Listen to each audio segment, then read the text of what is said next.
Good morning. Tosca Reno here. How's everybody doing? Why do I start every one of these with me touching my hair? I guess when you see yourself in the picture, you just think, okay, I gotta work on my hair or something. And how are you? How are you today? It is Tuesday, April 14th. Gosh, it feels like we've been at this forever, and I guess we have been. And I myself am in week 5 of quarantine, and I do find myself every day, wrestling and wrangling new emotions, but I'm welcoming you to my little motivational chat. I told you I'd come to you every day this week with some words of motivation. I figure I'm needing that myself right now. We've been at this for a while, and we need to get motivated. It's like when Mel Gibson in Braveheart's on his horse and he rallies his troops at the end, or when the gladiator rouses up his troops to go fight the good fight. Well, we have to rouse ourselves. We need to cheerlead. So welcome. I am Tosca Reno. I'm the founder of the Eat Clean movement. I wrote a few books, and I am hoping to inspire your lives today just a little bit. Please weigh in and let me know where you're listening from. I see Carrie Ann. Hi there. Nice for you to join me. I'm always so appreciative of anybody who jumps in, because I know there's a million ways to spend your day, especially on Facebook digital platforms right now. But today the sun is shining. Today I'm feeling better. Today I'm enjoying this moment in time with you. Welcome to my little kitchen. Welcome to a slice of my life. Let's get going with this. Okay. Hey, Marcus. Hi. Nice to see you. Jenny. Also, would you, if you're listening on the replay, just do a hashtag replay for me. And if there's somebody that you need to pull into this conversation, go ahead and just make a comment. Write their name in one of the comments below. Okay, here we go. Yeah, this is my wild hair. I don't know. It's always naturally curly. Okay, good morning to you.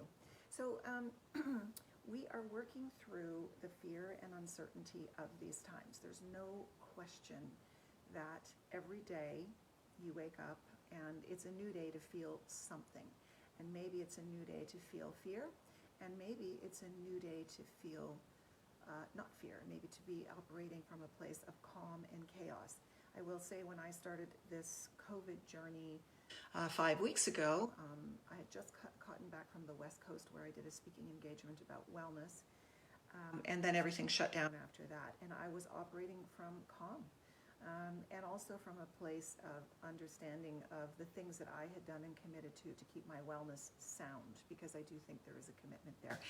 But we can easily start spiraling into fear. All you have to do is leave your house and go out into a public space, or go out and get your groceries, or read the news, whether it's fake news or real news, and now all of a sudden you're spinning in fear.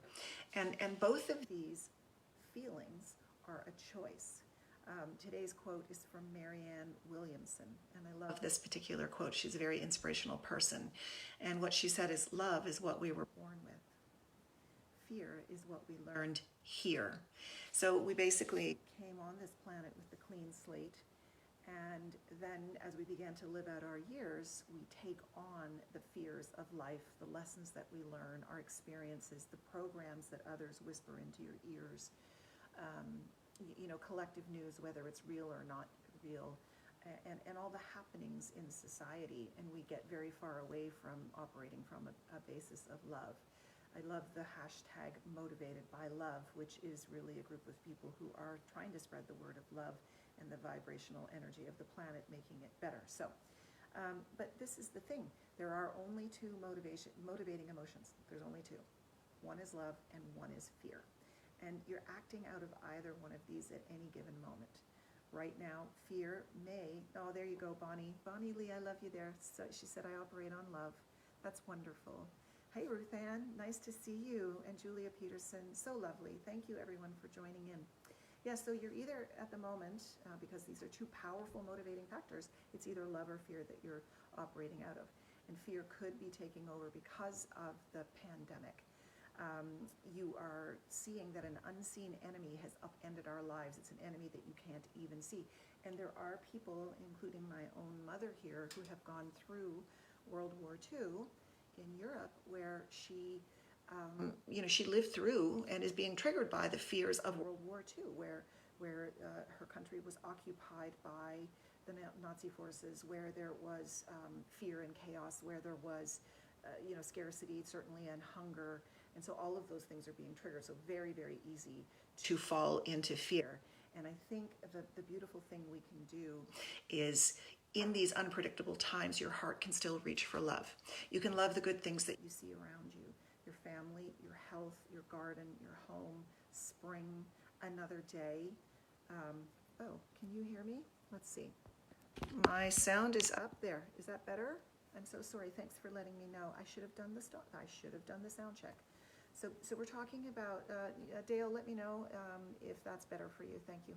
Thanks for letting me know. Stay in love. Okay. Yes, we can. So here we go. Can you hear me better now? I'll get even closer. I'll lean into the camera.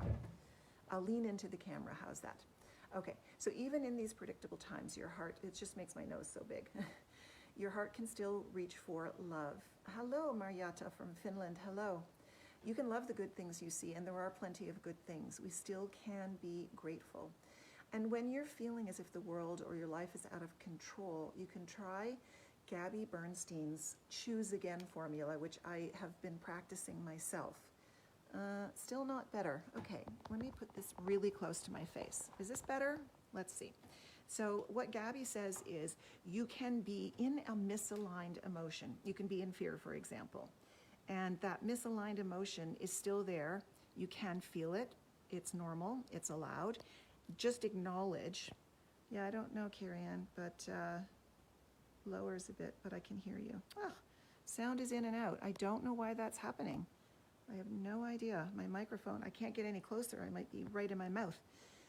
Anyway, so Gabby Bernstein's Choose Again solution says, acknowledge the fear as a misaligned emotion. Forgive yourself for having that fear. That's okay. You can have this misaligned emotion. It's normal. We're going to have it. And then you can just say, choose again. Choose again. Find one thing that fills your heart with love and savor it. Savor it. Now feel it, on your tongue, in your heart, in your fingers, in your soul. Feel it in your breath.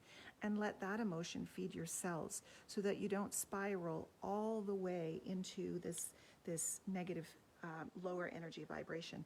It's hard to choose love when fear is all around you, but you can, and you simply start by choosing the next best feeling thing, whether it's putting your back against a tree outside, or someone just said going for a walk. I love hearing from my audience when they're sharing their results as they progress through their Eat Clean work, and love sharing those results because it shows that the program really works. Here's the other thing that I really love, and I feel like we're on the right track here. We have an immune system, and that immune system was born in perfection, just as we were born out of love and born in perfection. Our immune system is perfect. It is strong. It is workable. It's just we broke it. We broke it when we started eating crappy food, when we started eating sugar, when we got very stressed, when we started taking all these prescription medications for things we probably didn't even really need. So I'm going to invite you to consider the love of your immune system and start doing all the things that we can do to keep that immune system strong. We don't boost it. You can't boost an immune system. You can't put extra air into the tires of an immune system. Your immune system is. What we can do is we can take away all of the things that we've done to wreck that immune system. And we start by loving it. We start by loving it through the things we think, because every thought becomes an action, becomes a reality. And we also change our immune system by how we nourish it. So right now in my little house, here's a way that I nourish myself. I'm in the process of making, once again, a sourdough starter. So when we're putting good fermented foods in the body, right, as opposed to commercial foods that hurt our system, when we put fresh foods in, and you've seen me cooking all week with things like blood oranges, squashes, all these things that help strengthen our immune system, help repair it. Now you're doing good stuff. Meditating, journaling. I feel like all of the stuff that I've been telling you about for all this time with the 3 E's, these are all absolutely powerful things we can do to strengthen our immune system. Going outside, exercising your body, putting your hands in the dirt, pushing yourself a little bit, testing your cognitive brain. I started taking a course at Yale during the quarantine. It's a perfect opportunity to do it. Why not, right? So these are ways that we can love ourselves, and we can also stay connected as we are doing. One of the huge stressors about self-isolation and quarantine is you're really doing the thing that causes the most stress to yourself, even though it's supposed to keep us safe. And what is that? Cutting yourself off of the contact with your loved ones because you can't physically be with them. You want to express love and you can't. So then you start operating from a place of fear because you are in isolation. So I suggest that you begin to think love to people. Do you think you can try and do that? Think love to people. I can't give you a physical hug, but I can think a hug, and I can think love, and I can think caring, and I can think sharing what I know, and I can think support. I can't fix this all for you, but I can stand beside you, and I can think it into your minds and into your hearts. And so we can do that. And we can also start with conversations, having conversations, reaching out, staying connected, being in your space, but being also in the space of love when you're thinking about those that you're missing and loving. One of the things I did, because I miss my little grandchildren so much, Grayson and Emerson, is I can't go and see them. I don't want to take that risk. I want to desperately, but I wrote them a children's story. Maybe take some of the energy you're feeling, the creative energy, and turn it into something, a book, a story, something creative that helps you express that energy that is keeping you potentially stuck or in fear, and get yourself back to love as soon as possible. The other strong thing that I found that's really helpful, I learned from an amazing psychologist, Tara Brach, who incorporates something called RAIN. And so when fear is happening to you, yeah, it's not always easy to reach for the next best feeling thing, but when fear is happening, you can try recognizing, well, I'm in fear. That's what the R stands for. Recognize it. A, acknowledge. Okay, I acknowledge that's where I am right now, and that might be the day, and I might have to do something to fix it, but right now, that's where I am. I is for investigate or inspect and explore what it is. Why are you feeling in fear? And then N is nurture. So RAIN is really cool, right? Recognize, acknowledge, investigate, and then nurture. And with the nurturing, what you're doing is nurturing it by saying, I can go outside and make myself feel better. I can create something. I can write something. I can reach out to another person, which is what grace is. Grace is a state of caring about others always before yourself. Reach out to someone who cannot support or fortify themselves, and make sure that they are not being left behind, falling through the cracks, not feeling your love and support. Let's let them feel it. Let's let them feel it, and let's give that nurturing love to as many people as we possibly can. Yes, we're in week 5. But I'm going to tell you right now, it isn't going to be a virus that's going to fix this. It is going to be love. And that love starts with acknowledging that you can love yourself to wellness. You can love yourself to wellness, and you can love others to wellness. So that immune system that you've got, you love on it today. You love all over the place on that thing. Give yourself the vitamins, the leafy greens. Eat clean. Don't eat the sugar. Eating sugar is not love. Eating sugar is numbing your immune system, is snuffing it out. It's keeping us sleepy. We don't want to be sleepy. We want to be awake because we want to take on this challenge and we want to win. So I invite you today to think about Marianne Williamson's beautiful quote, right? We were born in love. Actually, it reads, love is what we were born with. Fear is what we learned here. Let's keep ourselves 100% in love.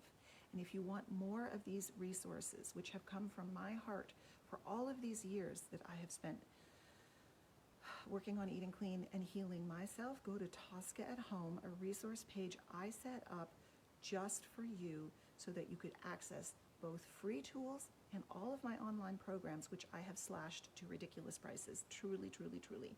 The prices are amazing, but there's so much love there that I've given for you. So access it freely, share it with others, invite them to come with you. Get on this journey with you and do the wellness thing together. This is a community. I can't reach out and touch you any other way than through my thoughts and my service, but that's what I'm doing, and you can do it right back. I love you all. Yes, today it's love. Today I love you. I have my love color on, and I have my love voice and my love thoughts, and I am thinking love to you all day. All right, friends, be well. Post pictures, share this, hashtag love, motivated by love. Stay connected.